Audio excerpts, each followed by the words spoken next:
네, 안녕하세요. 예, 수익 컨설팅의 이승봉입니다. 예, 만나서 반갑습니다. 오늘 이제 제가 드릴 그 주제는 이제 디지털 시대에 이 플랫폼 비즈니스입니다. 이 플랫폼이라는 용어가 나온 지도 벌써 한 20년 가까이 이제 흘러왔는데요.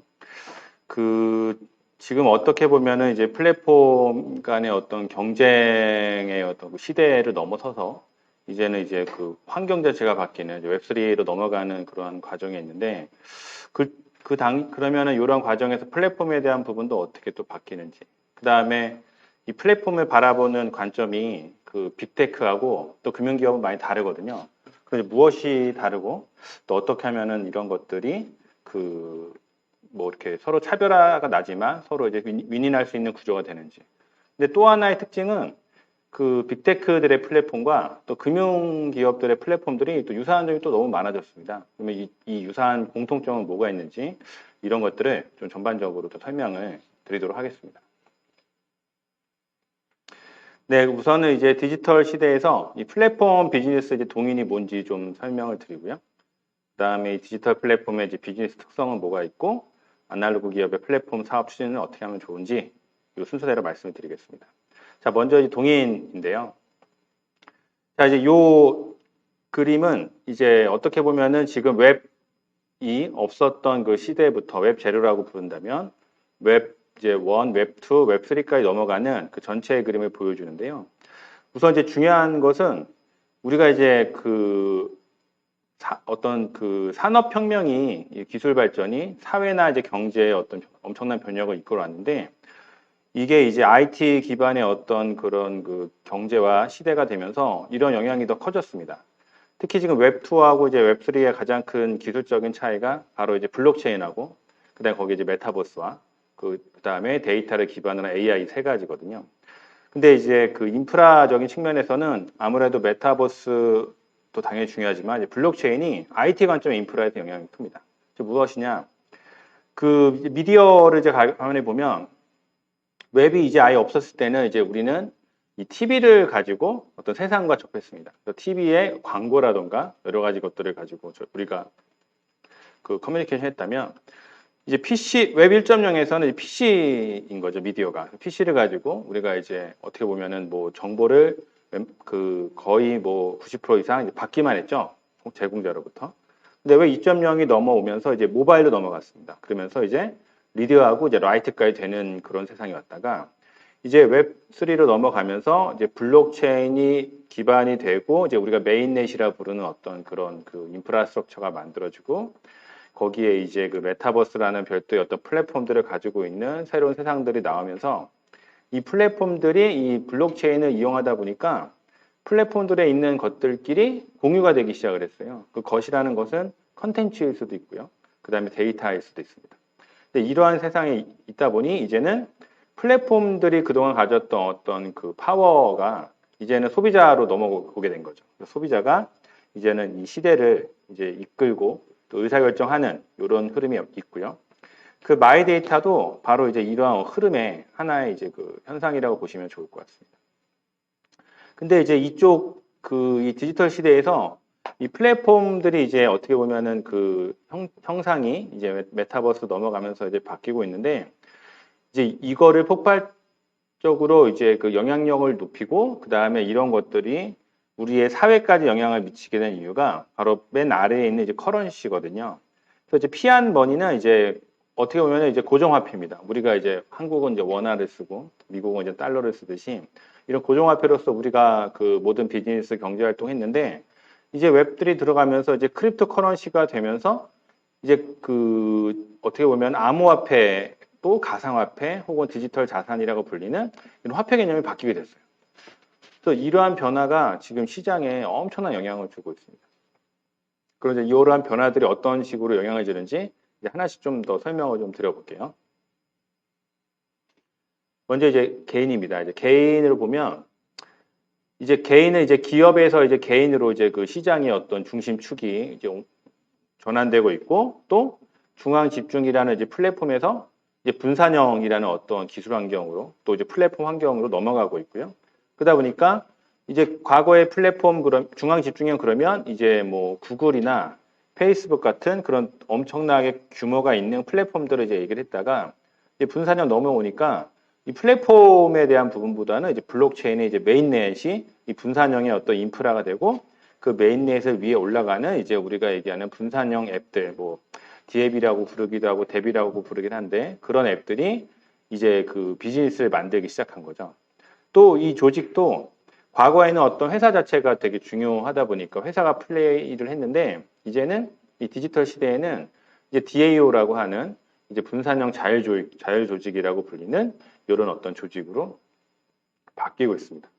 자, 그러면 이제 간단하게 예를 좀 더 들면 이제 그 웹 1.0 이제 우리가 이제 닷컴법을 많은 분들이 기억하고 계실 텐데 이 닷컴에서는 우리가 어떤 서비스를 이용하려면 로그인을 했어야 됐어요. 그래서 그때는 막 그 닷컴 기업들이 막 그 지금은 상상도 못하는 정보를 엄청 많이 물어봤죠. 뭐 지금 우리의 개인 정보 뭐 엄청난 것들 많이 물어봤는데 우리는 그냥 의심도 안 하고 다 로그인해가지고 다 정보를 입력하고 로그인해가지고 그거를 이용을 했어요. 즉 이때는 공급자가 그냥 하라는 대로 그냥 우리는 할 수밖에 없는 또 이거를 왜 해야 되지라는 생각도 안 드는 정도의 어떤 그런 시대였다면 이제 왜 2.0 들어서는 이제 플랫폼과 이제 빅테크로 넘어갔거든요.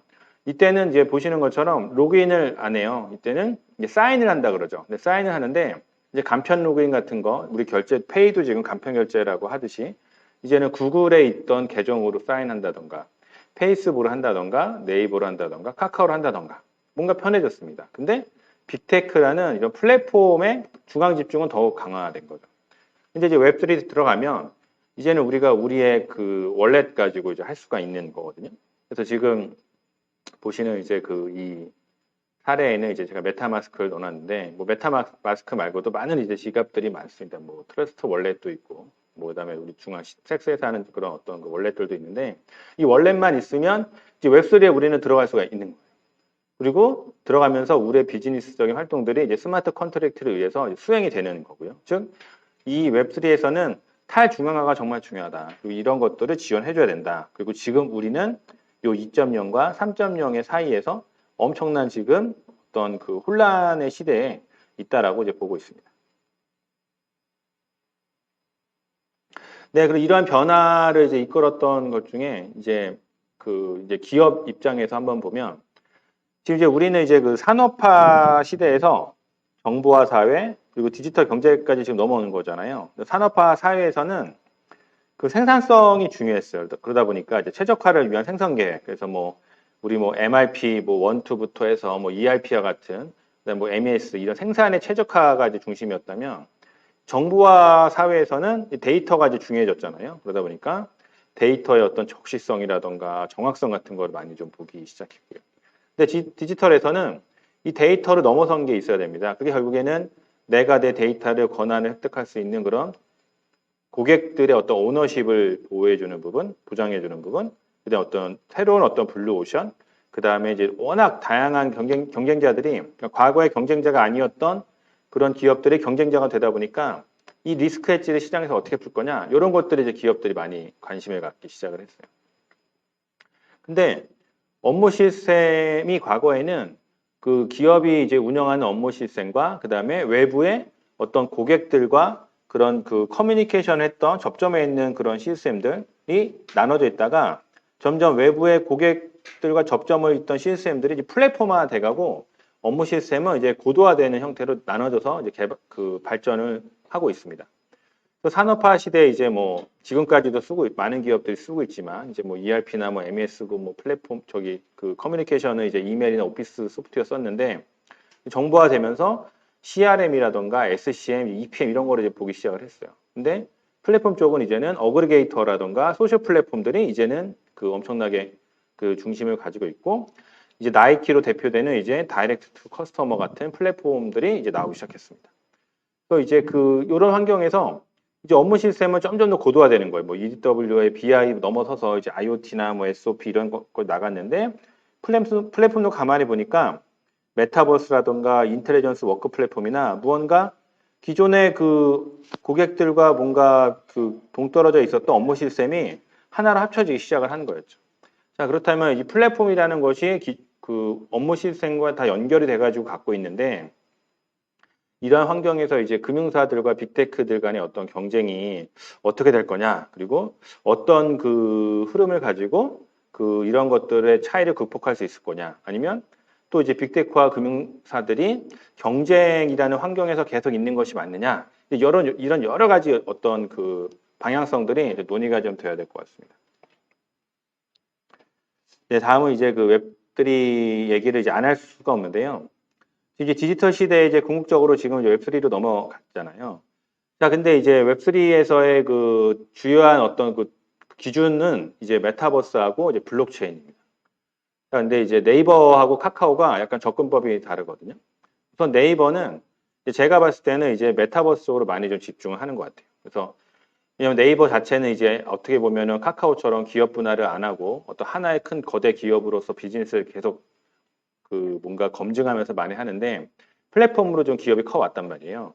그러다 보니까 이제 미래 시장에서도 이런 플랫폼의 강점을 극대화시킬 수 있는 메타버스라는 또 하나의 거대한 플랫폼을 가지고 이제 들어왔는데 이제 아크버스를 이제 작년에 이제 발표를 했잖아요. 즉 가상 세계하고 이제 우리 현실 세계하고 이제 결합 동기화시키는 이제 디지털 트윈이를 활용해서 이제 아크버스로 이 메타버스의 경쟁력을 더 강화시키는 이런 방향성이라면 카카오는 좀 다르죠. 카카오는 어떻게 보면 네이버보다 빠르게 메인넷을 벌써 이제 클레이튼이라는 웹3 이제 메인넷을 만들기 시작한 거예요. 이 메인넷을 만드는 것도 대단하지만 이 시장에 이더리움이라던가 비트코인과 같은 그런 형태로 이 포지션이 시켰다는 것도 되게 중요한 어떤 경쟁력입니다. 또 이제 카카오는 이 메인넷을 기반으로 다양한 이제 프로젝트들을 이제 수행하고 이제 뭐 새로 발전시키고 혹은 접고 확장하고 이런 흐름들을 가지고 있어요. 자, 그러면 이제 또 하나 이제 제가 이제 그 여쭤보고 싶은 거는 우리 금융사들이 과연 이런 그 웹3에서는 메타버스와 블록체인이라는 두 가지의 어떤 주요 그 축이 있는데 어디에 집중을 할 거냐. 뭐 당연히 블록체인 쪽에 많이 하시겠죠. 왜? 블록체인이 지금은 디지털의 어떤 금융자산 중심으로 움직이기 때문에 블록체인이 맞는데 근데 과연 이 블록체인이 그렇게만 한정적일까라고 이제 보이지는 않습니다. 더 확장될 것인데 이런 방향성 어떻게 볼 거냐 이런 것도 좀 고민을 좀 해야 될 것 같고요. 그래서 이제 밑에 그림은 이제 시장을 리딩하는 다양한 이제 기업들이 어디에 포지셔닝 하고 있는지를 좀 정리를 좀 해본 겁니다. 네, 그러면 이제 특성 얘기를 좀 드리려고 하는데요. 자, 이제 디지털 시대에서 이제 플랫폼 특성의 중요한 것은 데이터 유통이 제일 중요하거든요. 유통이 핵심인데 결국에는 그 이제 누구나 다 아시는 이제 요새 이제 그 마이데이터를 금융사들이 구축하면서 그 API 매니지먼트 혹은 뭐 이제 예전에부터 있었던 뭐 FEP나 뭐 내부의 어떤 통신하는 것들 뭐 멀티 채널 인티그레이션 이런 식으로 어떤 그 흐름에 대해서 많이 좀 투자를 하셨었는데 지금은 이제 오히려 이 게이트웨이가 되게 중요해졌어요. 그러면서 이제 MSA가 이제 결합이 되면서 MSA 사상이 이제 그 이너 서비스와 그다음 아우터 서비스의 어떤 구분과 다양한 어떤 서비스의 유연성을 어떻게 가져갈 거냐. 거기서 데이터를 얼마나 서비스와 연결해가지고 유연하게 흐르게 할 거냐, 유통을 어떻게 할 거냐가 이제 핵심이 된 부분이고요.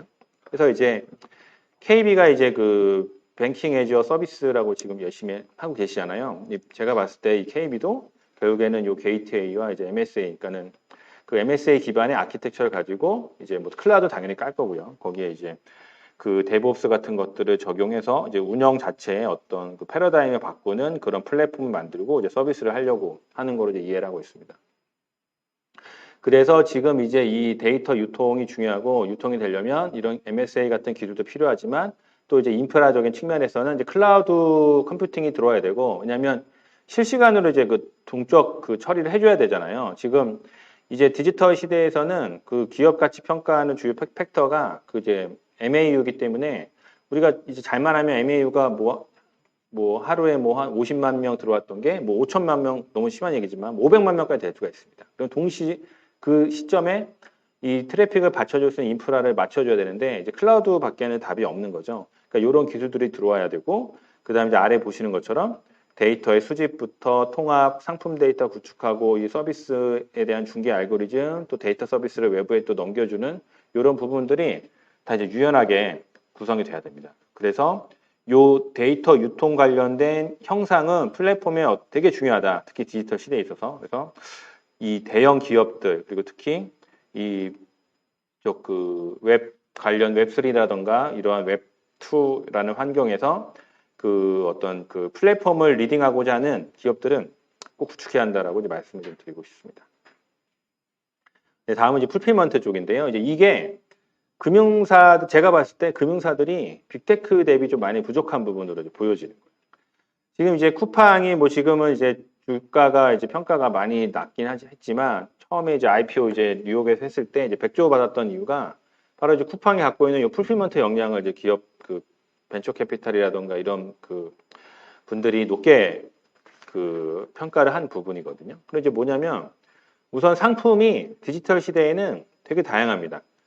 우선 이제 아래쪽을 보면 상품 유형이 이제 크게 보면 그 디지털 상품이 당연히 있고 얘는 이제 뭐냐면은 이제 뭐 뒤에 말씀드리겠지만 이제 뭐 그 우리 그 데이터라던가 이런 것들이고요. 그다음에 이제 서비스 상품이 있습니다. 이제 은행들이 이제 많이 하는 뭐 계좌이체도 서비스에 되겠죠. 그다음에 피지컬은 이제 은행들이 이제 많이 못 갖고 있는 금융사들이 없는 그 기존 이제 일반 기업들이 많이 갖고 있는 어떤 그런 그 물리적 존재하는 그런 상품들이고요.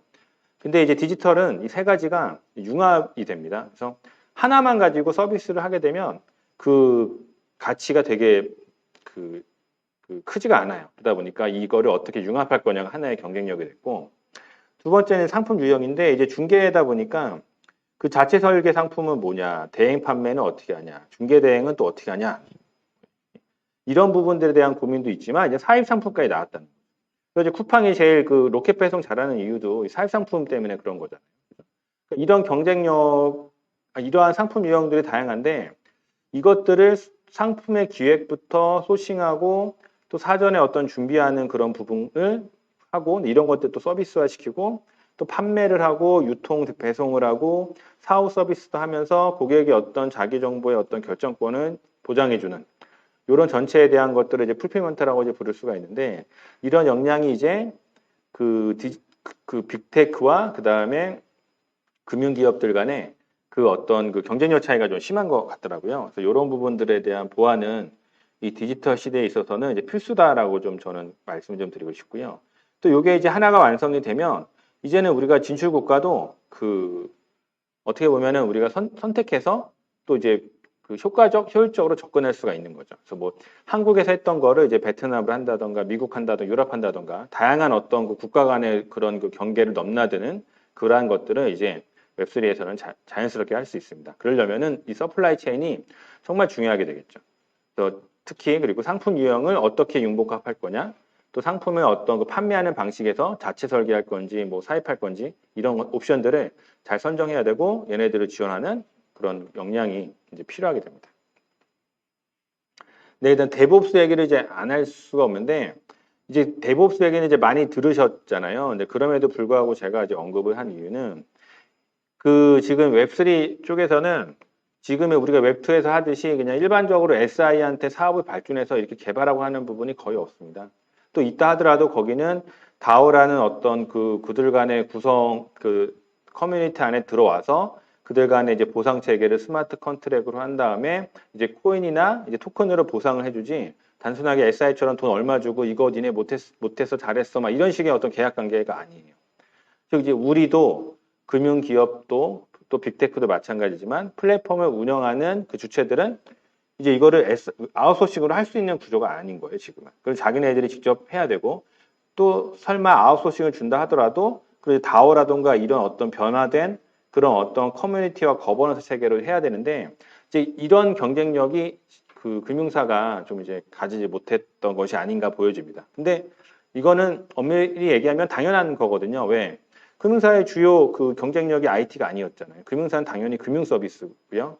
오히려 그 빅테크들이 그 가지고 있던 경쟁력의 그런 기술 기반이었으면 거기는 이제 금융 서비스가 약했던 거죠. 근데 이제 문제는 그 IT가 점점 웹이 발전하면서 그 시장의 중심이 이제 그 공급자에서 소비자인 이제 개인으로 넘어가다 보니까 개인 한 명 한 명의 그 파워가 커진 겁니다. 과거에는 VIP라던가 이런 특정 소수를 대상으로 비즈니스를 했다면 이제는 그냥 그 롱테일에 해당하는 수많은 고객들 대상으로 이 서비스를 해야 되는 거예요. 그러면 롱테일에 해당하는 그런 분들이 정말 그 VIP에 해당하는 그런 특화된 서비스를 필요로 하지는 않을 거거든요. 즉 일반화된 서비스가 필요하다 보니까 빅테크의 어떤 그 금융 관련된 그런 어떤 그 배리어는 낮아지고 그런 역으로 또 금융사가 일반인들 상대하기 위해서는 다양한 어떤 그런 IT 기법을 통해서 효율적 들어가야 되는데 또 재밌게 들어가야 되는데 이런 거를 이제 하려다 보니까 이제 힘든 부분이 있는 거죠.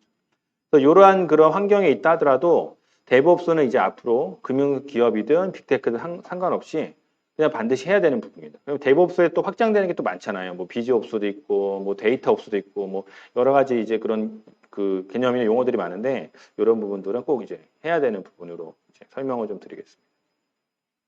네, 그러면은 이제 아날로그 기업이 어떻게 그런 플랫폼 사업하면 좋을지 이 얘기를 좀 약간 들어보면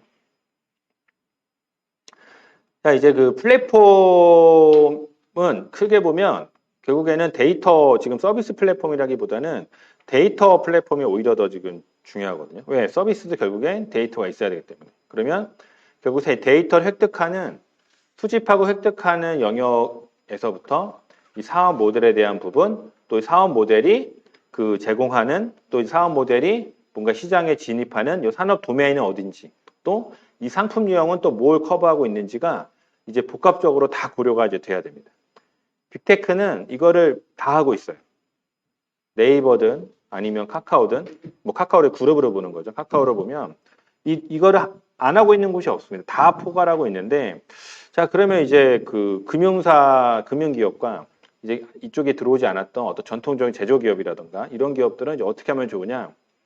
우선 이제 금융사 입장에서는 이제 잘하고 있는 영역이 있는 거잖아요. 금융이라는 특화된 영역이 있기 때문에 금융에서 점점 넓혀가야 됩니다. 그래서 요번에 이제 올해 초에 이제 마이데이터 시범 서비스를 다들 이제 오픈하셨는데 거기 내용을 보면 뭐 작년에도 있었지만 뭐 금융만 있는 것이 아니라 여러 가지 재밌는 것들 많이 놓으셨잖아요. 근데 이런 것들이 더 넓어져야 된다라는 게 하나 있는 거고요.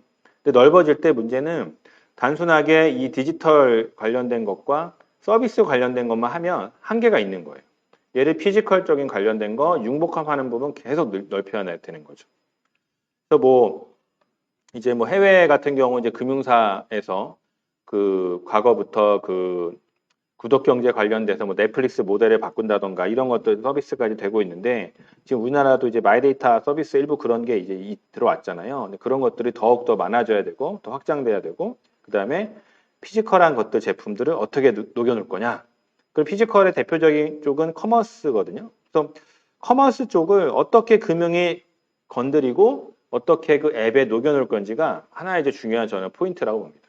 지금 그 네이버도 결국에는 커머스 쪽으로 해서 그 이 정도까지 규모를 키워온 거잖아요. 그죠? 검색이라는 거는 어떻게 보면은 약간 정치되어 있는 시장이고. 그럼 이제 금융 쪽도 마찬가지로 지금 세상에서 가장 이제 어떻게 보면은 소비자들과 밀접하게 그리고 영향력이 높은 분야가 이 커머스이기 때문에 이 커머스 특히 피지컬을 다룹니다. 그래서 디지털, 서비스, 그리고 피지컬 이 세 가지를 어떻게 누겨놓을 거냐, 그 다음에 산업 도메인을 어떻게 확장할 거냐에 대한 부분. 이게 되면 사업 도메인 모델도 다양하게 좀 나오지 않을까 이런 생각이 좀 있습니다. 네, 다음은 이제 상품인데요. 이제 그 상품의 이제 설계 그 방법이 좀 많이 다른 것 같아요. 우선 아날로그 기업은 당연히 그 기존의 물리적 상품의 강점을 갖고 있기 때문에 이제 이걸 가지고 이제 사업들 많이 해왔는데 이제 그 빅테크는 이제 아까 말씀드린 것처럼 다 결합을 시켜버리잖아요. 근데 이게 결합을 시킨 거에서 끝나는 게 아니라 이제는 그 판매하는 시장까지 세상까지 이제 실생활에 판매하는 거에 이제 메타버스까지 지금 나가버렸잖아요. 그럼 이제 메타버스 안에서도 이제 제페토만 하더라도 안에 맵을 수십만 개 만들 수 있습니다. 어떤 맵에서 뭘 할 거냐 이런 것들을 이제 있고 또 상품에 대한 어떤 판매 방식도 단순하게 그냥 판매해서 이제 렌탈에서 공유를 넘어 구독까지 넘어가기 때문에 이런 거를 이제 복합적으로 이제 하고 있거든요. 또 이제 금융기업도 이런 것들을 이제 고민을 좀 하고 계시잖아요. 그래서 뭐 이제 은행들이 지금 메타버스에 뭐 입점해서 하는 것도 있고 여러 가지 방식이 많은데 가장 좀 이제 아쉬운 거는 물리적 상품 얘기는 이제 앞에 들었기 때문에 넘어가고 이 구독 모델인 것 같아요. 은행에서 혹은 금융사에서 구독 모델을 뭘 할 수 있을까? 우리나라는 자체가 금융 서비스에 대해서 이제 우리는 그 공짜라는 그런 어떤 그게 있는데 여기서 구독 모델을 어떻게 하면 할 수 있을지 이런 부분들이 아마 고민이 많이 될 것이라고 보여집니다. 그 다음에 이제 고객도 그 세대를 명확하게 좀 나눠 접근하는 게 좀 좋잖아요. 그러면 지금 이제 그 20대 뭐 MZ 세대는 어떻고 뭐 그다음에 뭐 X 세대는 어떻고 뭐 이런 식으로 실버 세대는 어떤지 이들 간의 어떤 특화된 영역과 그다음 생활 영역을 어떻게 이제 커버리지 할 거냐 이런 부분들이 이제 되게 중요합니다. 그래서 단순하게 금융으로 보면 안 되고 그 고객의 입장에서 고객의 생활 영역을 전체로 놓고 거기에 이제 금융에 특화된 영역으로 우리가 들어갈 수도 있는 거죠. 근데 어쨌든 영역은 전체를 봐야 된다. 이렇게 좀 보시면 되고 그다음 이제 금융사가 가장 좀 어려워하는 게 바로 공간이나 위치 정보인 거거든요. 결국에는 그 메타버스도 이 공간과 위치 정보에 대한 어떤 새로운 서비스예요. 그럼 이제 금융사는 무엇을 할 수 있을까? 이런 쪽에 이제 연구가 많이 돼야 되는 거죠. 단지 금융상품, 예를 들어서 뭐 보험사가 하는 뭐 다양한 어떤 뭐 자동차 보험이나 교통보험에 대한 상품도 있겠지만 이런 거 말고 공간이나 위치 관련된 금융 서비스 뭘 할 수 있는지 찾아보는 것도 이제 되게 중요한 숙제인 것 같습니다. 그다음 이제 법적 규제가 이제 종합지급 결제업이나 이제 마이페이먼트까지 앞으로 더 그 확장이 되고 이제 개정이 된다면 이때는 이제 또 다른 세상이 이제 나오는 거죠. 그 마이데이터 사업자와 마이페이먼트 사업자, 종합지급 결제 사업자가 이제 한 회사가 이걸 다 수행하게 된다면 여기서 이제 할 수 있는 건 무궁무진할 거거든요. 특히 그 아직은 뭐 우리 가상자산업권 법 때문에 멈춰 있긴 하지만 법인이 이제 그 디지털 에셋 쪽, 코인이나 이제 그 토큰 쪽에 투자를 한다던가 중개할 수 있는 것이 된다면 이쪽 시장은 훨씬 더 커질 것 같아요. 근데 미국은 당연히 이렇게 하고 있으니까 이제 우리나라도 그런 이제 영향이 있지 않을까 생각이 듭니다. 네. 그다음 플랫폼 추진 방안에서는 결국에는 이제 자산 소비 목표라는 이 세 가지 타겟에 어떠한 도메인들을 결합할 건지 그리고 어떤 데이터를 할 건지 그다음에 풀필먼트는 어떻게 접근할 건지 이런 것들을 이제 포괄적으로 이제 바라봐야 됩니다. 이제 하나씩만 봐서는 이제 의미가 없고요. 그래서 우리가 하고자 하는 우리 플랫폼의 형상이 지금과 같은 어그리게이터를 할 건지 아니면 뭐 오퍼레이터를 할 건지 아니면 이네이블러라던가 빌드와 같은 그런 어떤 웹3에 맞는 형태로 갈 건지 이런 것들을 이제 형상을 결정을 해야 될 것 같습니다. 네, 그다음 사업 구조인데요. 그 결국에는 이게 커스터머와 플랫폼과 비즈니스가 세 개의 교차로 이루어서 그게 다 맞춰지고 있거든요. 특히 이제 빅테크는 비즈니스 쪽에 이런 거 정말 잘하는 거죠. IPO하고 인수합병 막 정말 다양하게 하고 비즈니스 막 모델을 확장, 분화, 교차시키는 게 있는데 이제 금융기업이 이런 걸 하기에 좀 제약이 있는 거 맞잖아요. 근데 이런 거 어떻게 극복할 거냐? 그 다음에 제조기업도 이런 것들이 좀 어려웠다가 그 대기업들도 근데 이제는 코퍼레이트 이제 벤처 캐피탈 설립이 되기 때문에 이런 투자들이 많이 활성화되고 있거든요. 이런 것들 플랫폼의 어떤 그 네트워크 기반의 활성화 모델 또 커스터머 자체의 가치를 어떻게 줄 건지 이런 어떤 고민들도 많이 이제 같이 좀 해봐야 될 것 같습니다. 네, 그 지금 한 30분 약간 안 되게 그 전체적으로 설명을 좀 드렸었는데요. 제가 이제 하나 드리고 싶은 말씀은 향후에 이제 웹3 쪽에 가면 이제 플랫폼은 금융기업과 빅테크나 이런 기업들 간 차이는 없다. 그러니까 동일한 어떤 경쟁을 하기 때문에 그런 플랫폼의 기본 형상 가져가고 특화된 것을 뭘 할 거냐? 이게 이제 승부처일 것 같습니다. 그래서 이런 것들을 잘 찾아야 된다. 이 얘기를 드리고 이제 마치도록 하겠습니다. 감사합니다.